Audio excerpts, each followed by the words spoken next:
Welcome to the Quiet Body. It's really wonderful to have you here once again. Tonight, we're going to explore a question that's as old as humanity itself, but never seems to get any less mysterious. What exactly makes you, you? If every part of your body were replaced, piece by piece, would you still be the same person? Or would something essential change? Or maybe nothing at all? Let's step gently into this riddle, one that feels simple at first, but stretches deep into philosophy, science, and the heart. Now, I'll try not to make this video so interesting that it keeps you wide awake. But if that does happen, well, at least you'll fall asleep with a little more wonder about what it means to be yourself. That seems like a fair trade, don't you think? Before we begin floating into this topic together, I'd be deeply grateful if you gave this video a like, or even subscribed if you haven't yet. It really helps this little corner of the community grow. I'd also love to know, have you ever wondered about this in the middle of a restless night? Or found yourself chasing questions about who you are, just as you're settling into bed? Let me know in the comments, and let's see how many minds are drifting along the same currents tonight. So now, take a moment to get comfortable, let your shoulders drop, unclench your jaw, and allow your thoughts to slow down, almost like watching a leaf swirl slowly toward the ground, peaceful and unhurried. You don't need to solve anything. Just let these questions float by. Ready? Let's begin. Gently. There's no rush. We're just here to wander together into the puzzle of identity at a slow and soothing pace. Let's begin this journey into the nature of identity with a gentle focus on one of the oldest and most captivating questions humanity has ever pondered. What is it, truly, that makes you, you? Breathe in, softly, as we settle into the night's first chapter. Imagine for a moment you're standing at the edge of an ancient harbour, watching craftsmen replace weathered planks on a storied vessel, the famed Ship of Theseus. Over years, every old plank is swapped for a new one. Yet, year after year, the vessel is still greeted as Theseus's ship by the citizens. It sails under the same name, telling the same stories. But if not a single piece remains from the original, is it, in any meaningful sense, the same ship? Or has its identity quietly slipped away, plank by plank? Let your mind drift gently with that thought, because it's a question not only about ships in harbours, but about each of us, about bodies changing, memories swelling and fading, and what it is that we carry forward as our self. Thousands of years before the buzz of electronics or the thrum of cities, philosophers asked, what exactly endures in a person, a community, an object, as time patiently replaces every part? From the earliest philosophers, this idea surfaced again and again. Thales wondered about the true stuff of the universe. Plato, in his poetic dialogues, questioned whether the soul, an essence untouched by bodily change, could be that persistent center of identity. Could something invisible, untouchable, but deeply yours, be what makes you, you, even as your body transforms decade after decade? Plato, nestled in the dialogues of Athens, imagined the self as like a pair of eyes behind a mask. You might change masks as often as you like. The masks will crumble and change shape. But the seeing, the witnessing, always persists behind the layers. It's a comforting thought, isn't it? That something real and essential lies steady under the surface, even when life's waves roll overhead. Socrates, ever the questioner, picked away at these certainties. Know thyself, he urged, a phrase now famous and perhaps a little haunting as you linger awake in a quiet room. But what is it, actually, that we're trying to know? Is there truly a clear me to discover? Or is identity, like the ship, always being subtly rebuilt? The ancient Greeks, with stories and paradoxes, began a long, wandering conversation, one that's still being whispered today in classrooms, online forums, and even late at night between friends unable to sleep. Let's pause here a moment and ask quietly, do you feel you're the same person you were 5 years ago? 10. Is there an obvious link? A sturdy rope tying each version of yourself together? Or is it more like a trail in the sand, shifting a little each time you look back? Philosophers have offered dozens and dozens of answers. Some point to continuity of memory, that you are you because you remember your own past. The philosopher John Locke claimed that personal identity is founded on consciousness and memory. If you can recall your childhood, your adventures and misadventures, then you are the same person who lived those stories. And yet, what of those who forget, who lose their early memories completely? Are they suddenly new people in any meaningful way? Others, like David Hume, challenged this. Hume gazed inward and found no single, steady self, only a flood of experiences, sensations, images, feelings, thoughts, all tumbling over each other like water. He wrote that, "I never can catch myself at any time without a perception, and never can observe anything but the perception." For Hume, the self is a kind of illusion, a thread we create to knit together all these moments so we don't feel scattered by the ceaseless river of life. Let that idea float with you for a moment. The sense of I could simply be a story pulled together from flickering memories and hopes, a film running in the darkened room behind your eyes. But not every philosopher agrees. Some seem determined to find a core of identity, something that survives even as memory fails, or the body ages and renews. Kant, another deep and careful thinker, suggested that identity is what arises when the mind pieces together experiences into a coherent pattern, organizing the chaos into something we can call our life, our self. Moving forward in time, this debate grew richer as new discoveries flowed in from science, especially biology and psychology. Pause for a breath and picture the cells in your body. Current science suggests that nearly every cell in the human body is replaced over a period of years. Your skin, your blood, even much of your bones regenerate, renew, and are swapped for new matter, little by little. Just as the Ship of Theseus acquired new planks over many seasons, so your body cycles through new cells over time, making you, quite literally, not the same collection of atoms you once were. And yet, you remain, thinking of yourself as a continuous being. You don't wake up one morning and believe you're a whole new person, assembled overnight. The persistence is felt, not located in any one moment, but stretched delicately across the days. Some thinkers, philosophers and neuroscientists alike, insist that identity is tied not to the raw material of the body, but rather to structure and pattern, the arrangement of neurons and memories, the story that lives in your mind, even as its biological substrate renews. In this view, what makes Theseus's ship his is not just the lumber, but the pattern, the arrangement, the memories attached to it. Take another slow breath. Imagine yourself not as a static object, but as a flowing process, a pattern etched in time, carried along like a melody through different instruments. The instrument may change, but the song persists. Others, like the contemporary philosopher Derek Parfit, go even further. He argued that personal identity is not what matters most for survival or meaning. What counts, instead, are psychological connections, memories, intentions, hopes. As long as those chains of psychological connection remain, it matters little whether there's a single, unchanged self beneath them. This view can be surprisingly freeing, allowing us to think of ourselves less as things and more as ongoing projects, woven together each day anew. Step gently with that idea tonight.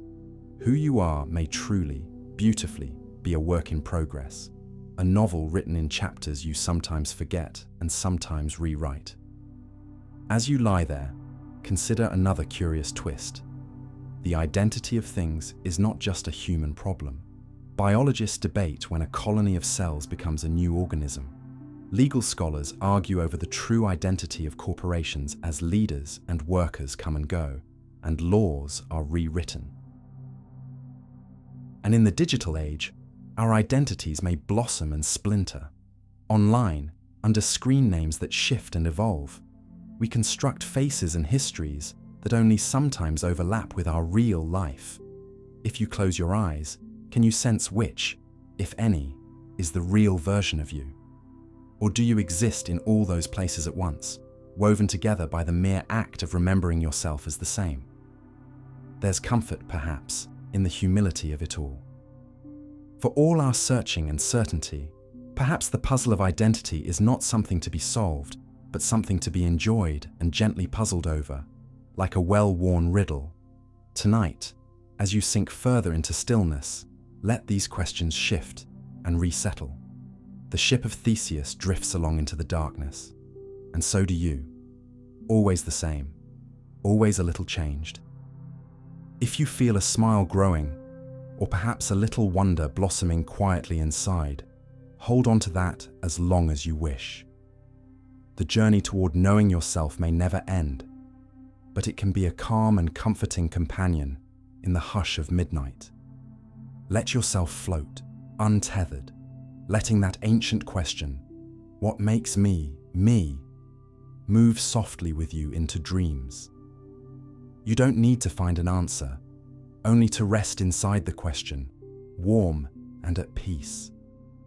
Close your eyes for a moment and let's wander, together, into the boundary between flesh and thought, bone and belief, a boundary that sometimes holds, but more often blurs in the soft light of science.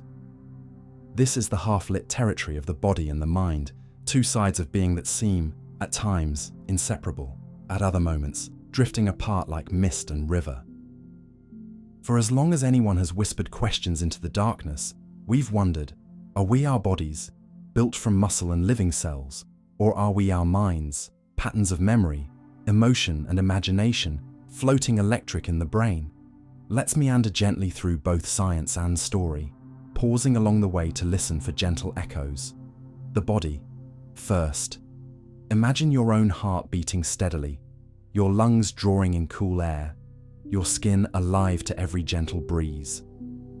Neuroscience tells us that your experience of being you arises, first, from the fabric of your physical self. Your nervous system, a branching forest of fibers, runs from fingertips to spinal cord, every impulse tracing the outline of your lived experience. Each small pain in the toe, the warmth of sun on skin, the settling heaviness of relaxation at the end of a long day. These all arise in a body given form by billions of cells, each quietly alive and endlessly replaced. But, pause, not a single atom in your body is permanent. Skin cells slough away. Your gut lining renews even faster. Red blood cells last for only a few months before replacement. Even bone is renewed, slow and sure, leaving you built almost entirely from new matter every decade. You are, on a cellular level, not what you were 10 years ago. And yet, the you inside remains, anchored quietly to the story of your life and all that you continue to remember. So, is you found in the matter, cells and nerves and organs, or somewhere else entirely? Neuroscience, sitting gently in this riddle, offers insight. The mind sits within, but is not reducible to, the material of the brain. Yourself, many researchers now believe, is a pattern, a network of activity linking distant brain regions in dynamic webs that construct, break down, and rebuild the sense of I moment to moment. Your memory, your hopes, your sense of continuity are woven together by cells talking to each other, using tiny sparks and chemical whispers. The most cutting-edge view is that identity isn't a single, unbroken melody, but a layered composition played by networks in the brain. No one network alone can be the self. Instead, identity is built from cooperation and competition between many brain regions that shift with emotion, context, and experience. When you're deep in thought, one neural network draws power. When you act, another leaps into command. Your self is, in truth, a beautifully choreographed dance. Let's look closer. Some psychiatrists and neuropsychologists speak of the default mode network, a constellation of midline structures in your brain, humming along whenever your mind drifts inward, to daydream, reflect, or imagine.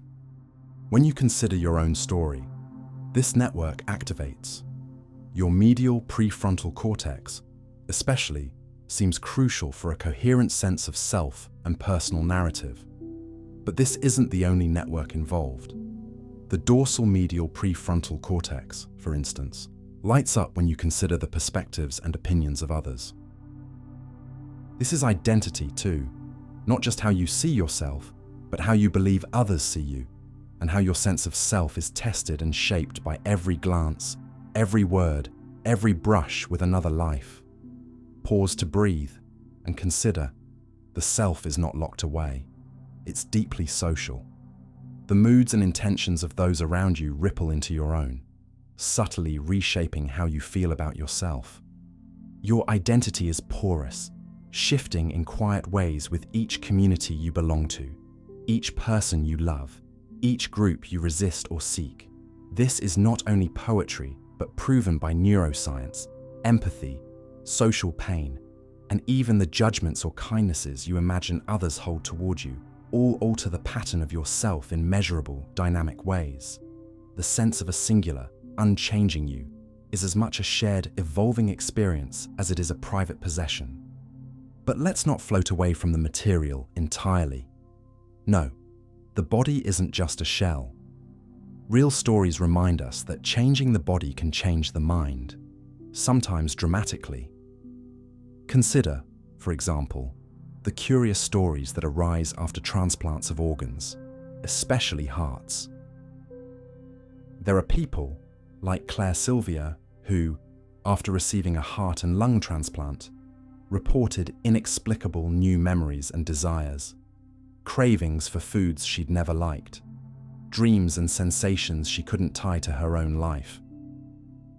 Some recipients found themselves with strange, new fears, or felt companioned by fragments of a donor's personality, so-called cellular memory.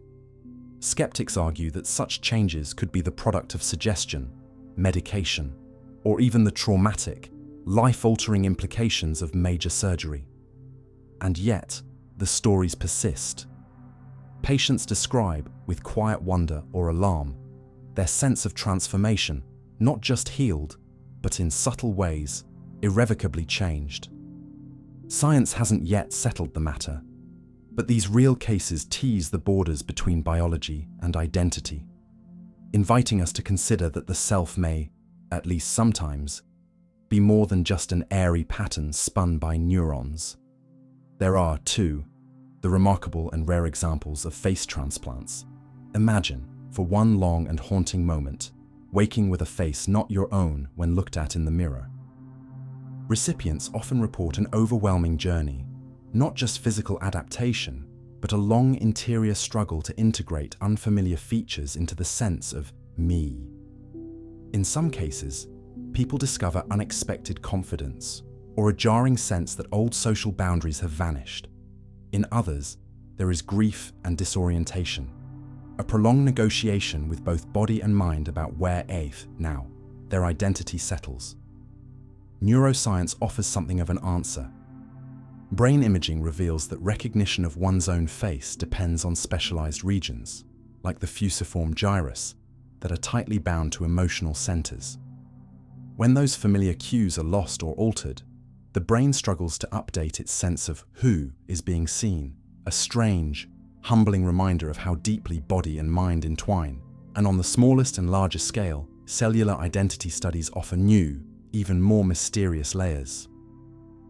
Using extraordinary technologies, scientists now tag and track individual cells as they travel within the body, observing how each cell maintains its specific identity despite being surrounded, influenced, and sometimes even replaced by others. Stem cells, for example, hold the blueprint to become any tissue, but their final choice seems to be shaped not just by their genes, but by tiny environmental factors, signals from neighbors, and even stresses the organism faces. The pattern is, context matters profoundly, even beneath awareness. Sophisticated tracking has taught us that, in some sense, nothing in the body endures forever except the instructions, the blueprints, encoded in patterns of molecules within the DNA and the environment. But even these blueprints are mutable, tweaked by age, illness, or experience. So, pause here and draw a long breath. The mind shapes the brain, and the brain shapes the body, and yet at every level, cellular, neural, social, the boundaries are soft, shifting. If the self is a song, perhaps it's played by many instruments at once. The neurons fire, the organs thrum, the hormones flow, and, together, they generate the feeling of being you, not simply in a single moment, but across hours, days, and a lifetime. And what of consciousness itself? The hard problem is still unsolved. Where does the spark of awareness come from? Some neuroscientists argue that consciousness is not located in any single part of the brain, but emerges from the continual communication among many regions, each adding their melody to the symphony of you. Your memories, emotions, body sensations, and social bonds are braided together, inseparably, in ways no single field of science can explain. Let this be a comfort, not a confusion. For on the other side of sleepless nights and transplanted organs, what survives is something flexible, resilient, and endlessly complex, a kind of story nobody else could tell. You are your mind, you are your body, but far more, you are the lived dance between them, shifting, responding, rebuilding, chapter by chapter. Tonight, surrender to the dance. Feel the old certainties slip away and savor the gentle mystery that, in a way, you are created and recreated every day, and yet, in some wonderful way, you remain yourself. Let's take a brief pause. Meanwhile, breathe slowly. You are not alone. Okay, let's drift into a quiet question. Every atom in your body, your skin, your bones, your heart, arrives, stays for a while, and then is swept away, replaced by new arrivals, strangers that become you. But what does this mean for who you are? If most of your cells are replaced, sometimes astonishingly quickly, do you gradually become a new person, someone gently, invisibly, different from who you once were? Let's travel gently, tissue by tissue, cell by cell, across your body, watching the ceaseless currents of biological renewal. First, close your eyes, listen to your breath, and imagine your skin, the boundary that greets the world. Skin has always felt like both armor and storybook, marked by sun and time. But your skin isn't permanent. Every 2 to 3 weeks, its outermost cells are shed and swept away, replaced by new ones born deep within. Even as you're lying here now, millions of skin cells are drifting away, making space for their replacements. In fact, you lose close to 500 million skin cells every day. Your gut, forever busy, is even quicker. The lining protecting your stomach, battered and rebuilt daily by acids and enzymes, turns itself over every few days. The cells lining your colon have a lifespan of only about 4 days. It's a perpetual, breathtaking speed. Millions of cells sacrificed and remade to keep you nourished, protected, alive. Blood, that ever-pulsing river, renews its workers with a different rhythm. Red blood cells, which ferry oxygen throughout your body, last about 120 days before making way for their offspring. White blood cells, your sentinels, may last longer, surviving for more than a year. Platelets, the tiny fragments that help you heal, stay for just a week or so before they vanish and are remade. Move inward, beneath the surface, and notice your liver, your body's remarkable lab and filter. Most of the cells in your liver are replaced within 3 years. Your bones, the silent, sturdy scaffolding that holds you up, refresh completely, cell by cell, roughly every 10 years. Skeletal muscle cells last a remarkable 15 years before they are renewed.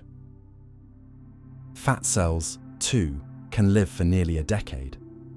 But not everything is so temporary. Some parts of you are ancient, nearly as old as you are. Most of the neurons in your cerebral cortex, responsible for thought, memory, and personality, are with you for life. The lenses in your eyes are nearly as old as you, formed before your birth and barely changed since. The heart, celebrated for poetic resilience, renews its muscle more slowly. Only about 40% of its main contracting cells are replaced throughout your whole life. So let yourself ponder. What does it mean for identity, for the you who dreams and remembers, if most of your substance is swept away and replaced, but a few cells remain as ancient witnesses to all you've lived? Let's pause with that gentle tension, the dance between renewal and continuity. You are not the same as you were as a baby, not even at the cellular level, but neither are you simply new, a stranger to your history. Each change is subtle, each day only a small drift in the ship's direction. The myth that every 7 years you are a completely new person is just a myth, a beautiful oversimplification. In truth, renewal is more like a patchwork, a woven cloth made of old and new fibers, patched gently and continually, always recognizable but ever in flux. Some tissues race through generations, others hold tight to history, carrying stories across time. But why does all this change happen at all? Cell death isn't a flaw, it's a necessity.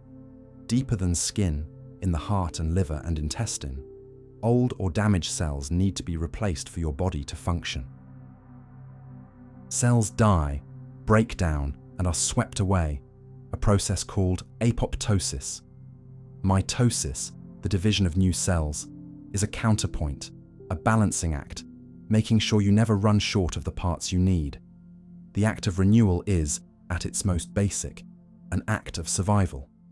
Pause again, and let your mind drift to people you've known, how they change, how you change, not just in body or appearance, but in feeling and sense of self.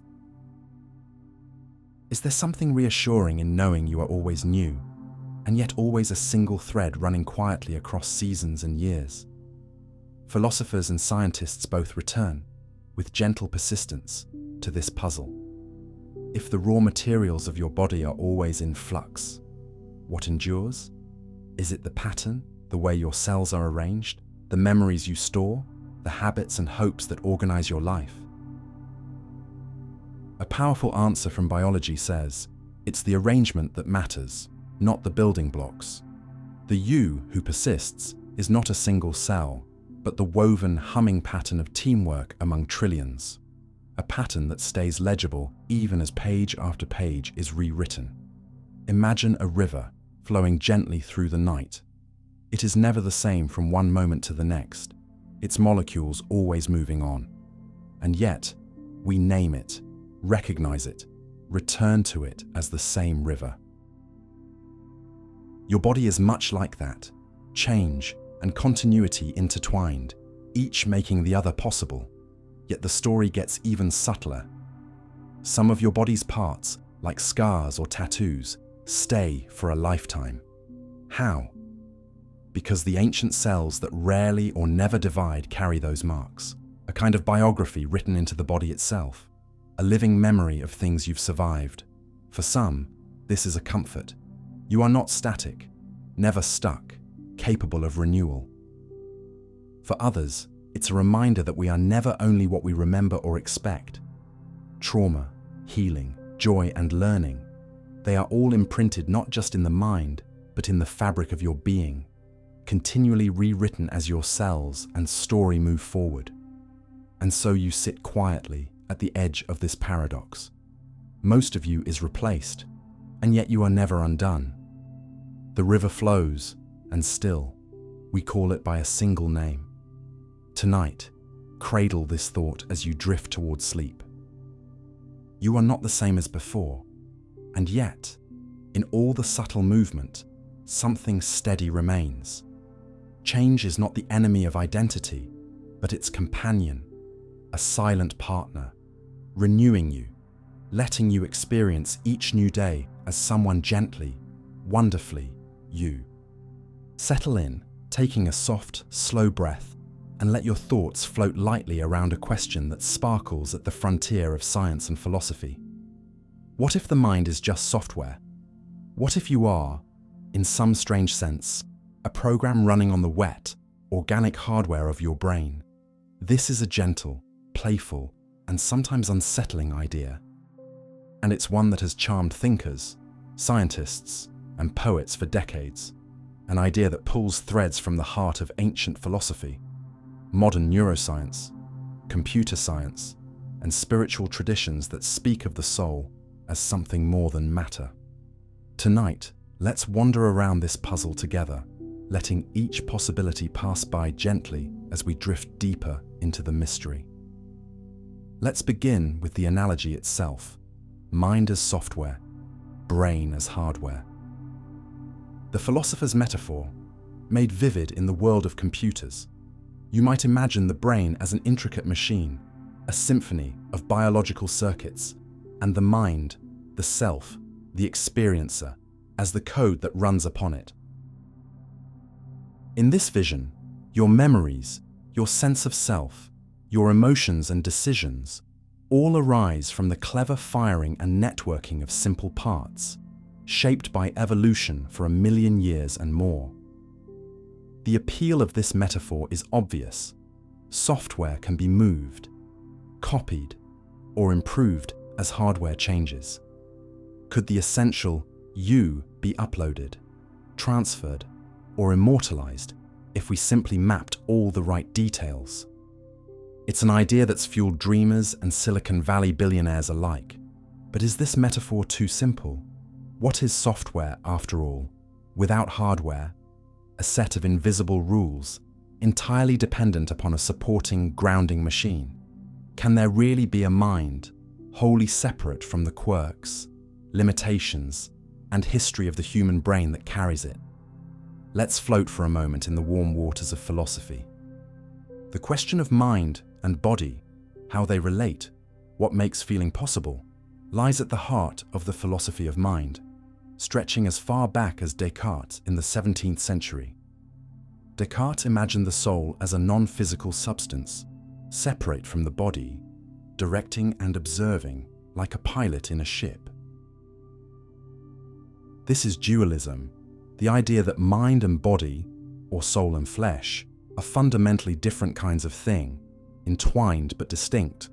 But modern neuroscience, using fMRI scans and EEGs and 1,000 microelectrodes, has mapped rich landscapes inside the brain where consciousness seems to emerge as a property of physical patterns, fluctuations of chemicals and electricity that mirror thoughts, sensations, and dreams. Still, the story is only partly written. For every measure, every map, comes a new question. Is this pattern enough? Is the mind just intricate activity, or something more, some shimmer of awareness that cannot, finally, be reduced to circuits and molecules? Pause and let that tension wash over you. The hard problem of consciousness, famously named by David Chalmers, asks, how does mere matter produce subjective experience, a feeling of what it is like to be you? Science knows much about how memories are stored, how neurons fire for faces or words, but still struggles, after centuries, to say just how an inner life flickers into being from mere meat. Now let's turn to technology's mirror, artificial intelligence.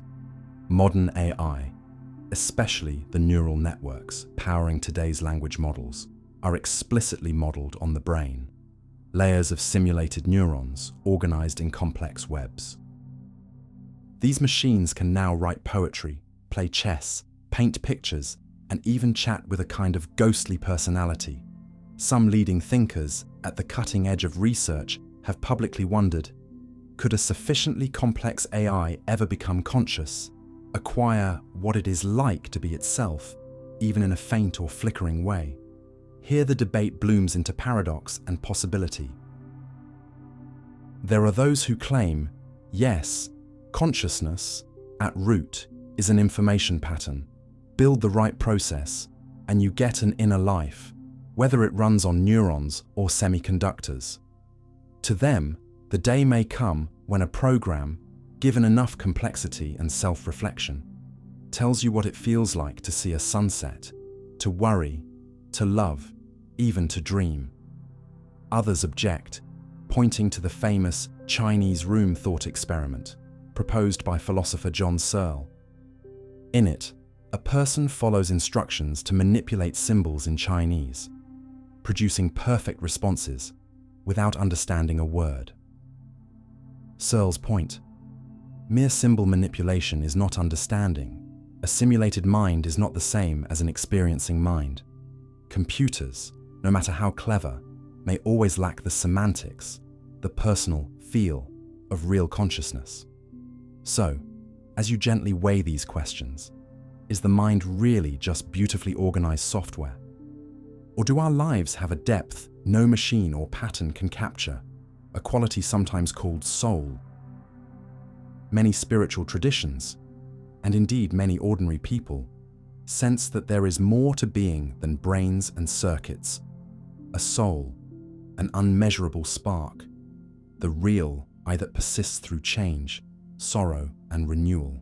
Science, naturally cautious, finds little in the data to prove or disprove the soul's existence, but neither can it explain away the sense of meaning, freedom, and moral depth that so many associate with that word. So we sit, gently puzzled, in the in-between. Perhaps, as some suggest, mind and matter, software and hardware, are so interwoven that they cannot be truly separated. Maybe consciousness is always embodied, arising not in code alone, but in the full, lived music of a being in the world, feeling, breathing, moving, hurting, and hoping. Perhaps there is poetry as well as programming at the heart of what makes us conscious, and what then of uploading the mind, of living forever in digital memory. Science fiction is thick with such dreams, yet skeptics note, even if you could capture every pattern and memory, would you really emerge on the other end, or just a skillful replica missing the real spark? Tonight, rest in the wonder, not the answer. Maybe it is the very mystery, the sense that we are more than our molecules, not less, that gives life its beauty and depth. Whether you are a symphony of neurons, a pattern in code, or a soul shining somewhere just beyond the reach of science, you are here, now, experiencing, questioning, and alive. Let your mind drift, soft and unguarded, through this gentle paradox. Perhaps the mind is software, or perhaps something infinitely more, woven into mystery. Let that be enough for now, as night deepens and possibility opens wide. Let your mind relax, released from everyday's small worries, and follow this question that quietly persists, like a refrain echoing throughout your life. Are you your body, your mind, or something else entirely? For tonight's gentle wandering, there's no rush to an answer, just the soft pleasure of exploring analogies, thought experiments, and the beautifully puzzling experiences that make us wonder where or what our self really is. Begin with a simple image. Stand before a mirror and look. There's the body, flesh and bone, that strangers see and friends recognize, that you might have known since childhood, changed by time, injury, or choice. Is this you, or merely what carries you around? Many believe what matters is not the outward shape, but the mind within, thoughts, desires, memories, and feelings. Yet sometimes those inner threads seem just as changeable as the body, fleeting moods, new beliefs, forgotten dreams. So, if mind and body both shift and remake themselves, where does the thread of you run? Let's gently play with a few classic analogies and thought experiments, stories that philosophers have passed down through centuries, ways of peering sideways at the self to see what blinks back. First, the Ship of Theseus, already familiar, but worth returning to in a new light. If a ship has all its planks replaced one by one, is it still the same ship? Most say yes, at least at first. But if you take all the planks you removed and reassemble them elsewhere, which vessel is the original? The puzzle doubles back on itself. Are you your body as composition, your structure and self-maintenance, or just a label? So too with your body and mind, constant change, yet persistent identity, a riddle quietly resolved with the passage of years and the force of habit, though never entirely explained. Now try this. Imagine that, while you sleep, every atom in your body is replaced with a brand new one, perfectly arranged as before. Nothing about your memories or behavior changes. Are you still you come morning? Most would say yes. But let's vary that. If, while you sleep, your memories and personality are swapped out entirely, but the atoms remain, who wakes up? An intuition emerges. Perhaps what matters is not the raw material, but the pattern of memory, personality, feeling. Yet even this answer feels only half complete. Let's drift into something stranger, the brain swap. Suppose two people, let's say Alice and Ben, have their brains switched and placed into each other's bodies. When Alice in Ben's body opens her eyes, who is she? Is she truly Alice, just now in a new form? Or is identity somehow lost in the swap? Most people, perhaps, follow consciousness and memory, the mind that hosts their narrative and point of view. But if so, the body seems less essential than we thought. But maybe the mind is trickier too. Imagine the swamp man. You're struck by lightning in a swamp, utterly erased, but at that very moment, in the muck a perfect duplicate forms, same body, same brain, same memories, same feelings. Is Swamp Man you, or only a perfect echo, left alone and wondering where he came from? This thought experiment suggests that even continuity of body and mind, once interrupted, leaves us with uncomfortable questions about whether a copy can replace the original, whether identity requires unbroken history or merely present state. Try gently tugging at the threads with another story. The teletransporter. Imagine a device that scans every detail of your body, destroys you, and reconstructs you perfectly elsewhere, even on Mars. Is the you that steps out the same as the you who stepped in, or a new person made from old plans? What if, instead, the transporter malfunctioned and didn't destroy the original, but produced a copy on Mars, now two of you, both insisting they are the real one? Is identity divisible, or something that can never be copied? Consider the multiple selves analogy. Our personalities, thoughts, and bodies shift with fatigue, hunger, trauma, or joy. Are you always the same you at every moment, or a collection of many partial selves stitched together by memory and convenience? Some people with neurological conditions like dissociative identity disorder show radically different selves at different times, different memories, desires, even handwriting and voice. This hints that identity can, in some circumstances, split into more than one, returning us to the puzzle at the heart of consciousness. Or linger with the locked-in thought experiment. Imagine being paralyzed, able only to blink and listen, with a fully intact mind. Are you still you? Or does being unable to interact change fundamentally what it means to be a person? Most would answer, yes, of course, your mind is you, but it is hard to countenance just how much of our lives is bound up in our physical presence, our capacity for action, gesture, touch. For a final experiment, picture this. Suppose every memory you ever had were wiped away, and new ones, belonging to someone utterly different, implanted in their place. Your physical substance is unchanged, but not a trace of your old mind remains. Are you still yourself, or a total stranger in familiar skin? It seems, for most, that mind, continuity of memory, personality, experience, holds the greatest weight. But let's not discard the possibility of something else. Across cultures, centuries, and lives, people have sensed, sometimes fleetingly, sometimes with quiet conviction, a soul, a spirit, a presence that transcends both body and mind. It might not be measurable or even nameable, but appears in moments of awe, grief, or love. You are your body and mind, yes, but perhaps also your history, your dreams, your relationships, even your reputation or your story as told by others. Think of the narrative self.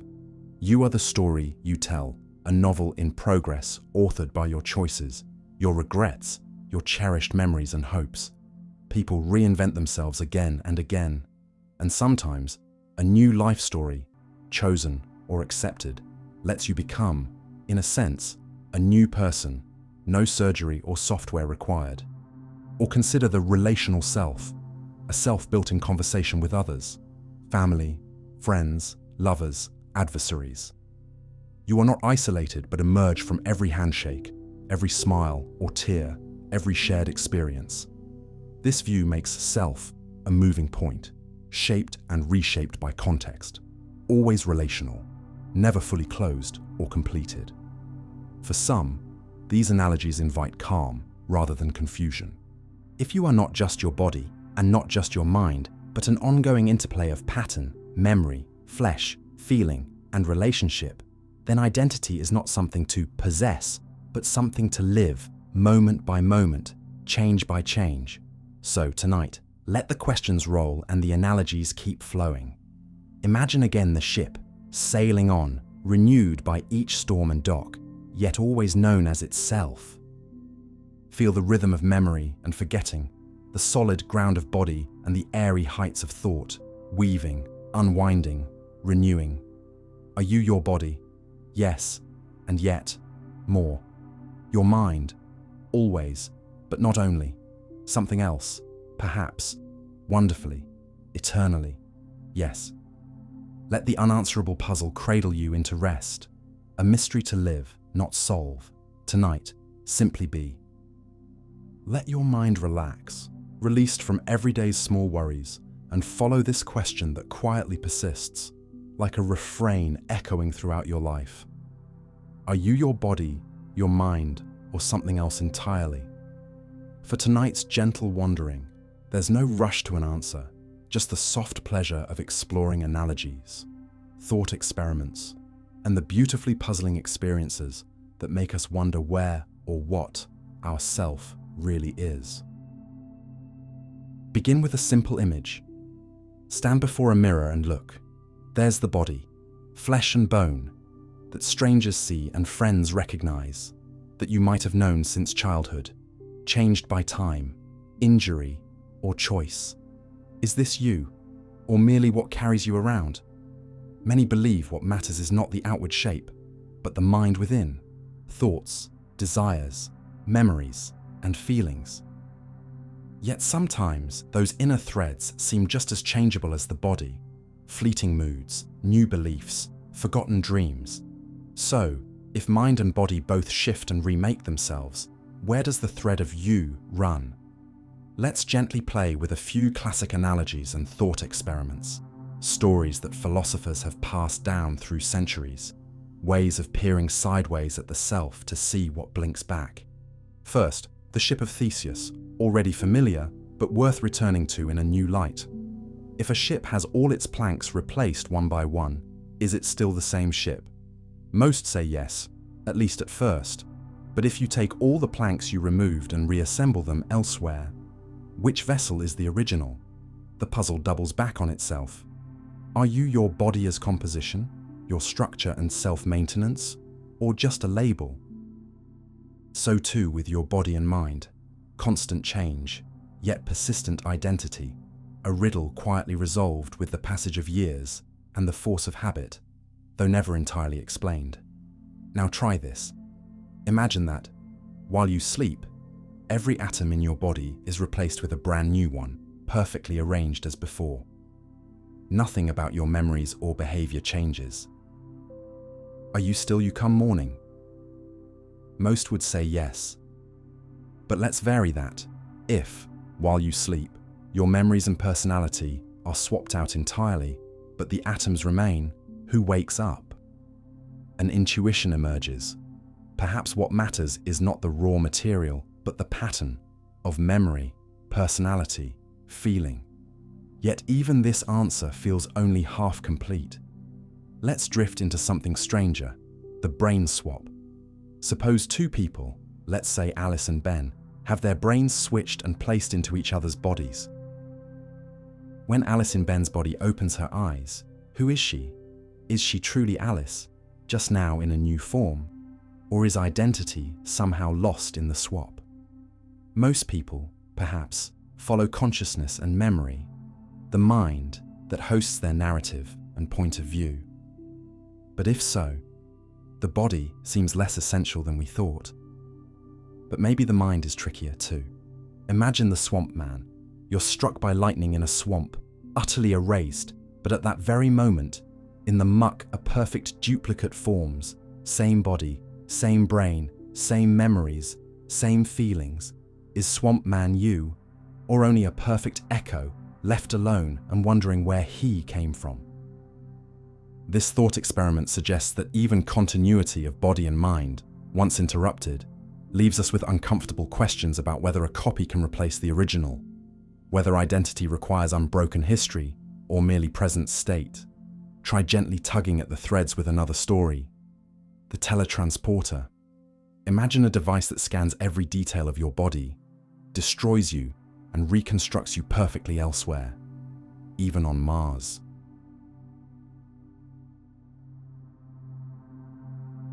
Is the you that steps out the same as the you who stepped in, or a new person made from old plans? What if, instead, the transporter malfunctioned and didn't destroy the original, but produced a copy on Mars, now two of you, both insisting they are the real one? Is identity divisible, or something that can never be copied? Consider the multiple selves analogy. Our personalities, thoughts, and bodies shift with fatigue, hunger, trauma, or joy. Are you always the same you at every moment, or a collection of many partial selves stitched together by memory and convenience?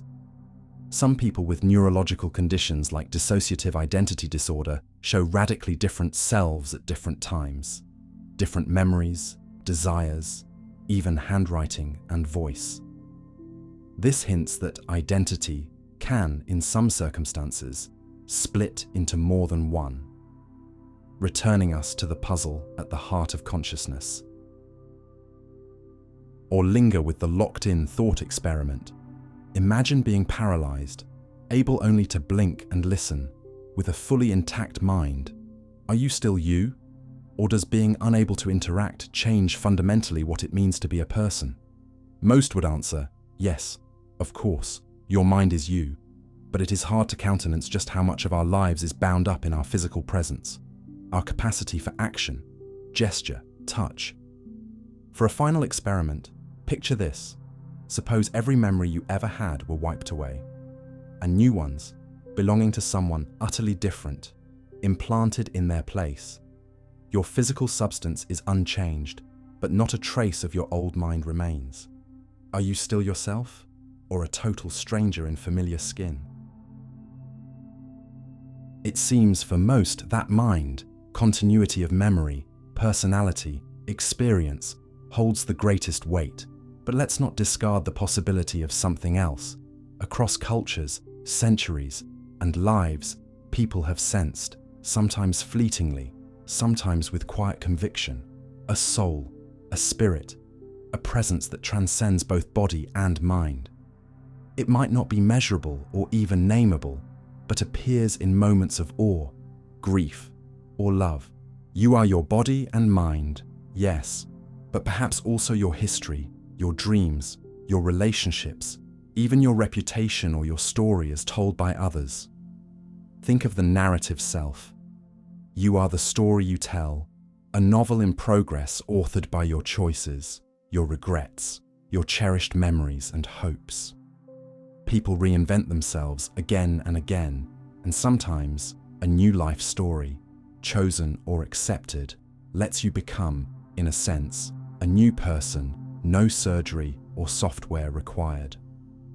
Or consider the relational self, a self built in conversation with others, family, friends, lovers, adversaries. You are not isolated but emerge from every handshake, every smile or tear, every shared experience. This view makes self a moving point, shaped and reshaped by context, always relational, never fully closed or completed. For some, these analogies invite calm rather than confusion. If you are not just your body, and not just your mind, but an ongoing interplay of pattern, memory, flesh, feeling, and relationship, then identity is not something to possess, but something to live, moment by moment, change by change. So tonight, let the questions roll, and the analogies keep flowing. Imagine again the ship, sailing on, renewed by each storm and dock, yet always known as itself.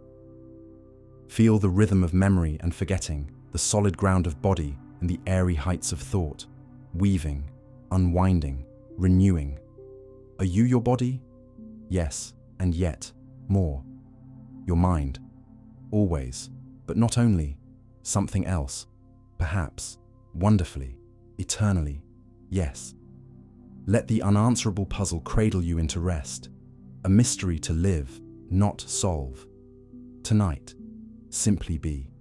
So here we are, at the quiet edge of our journey together.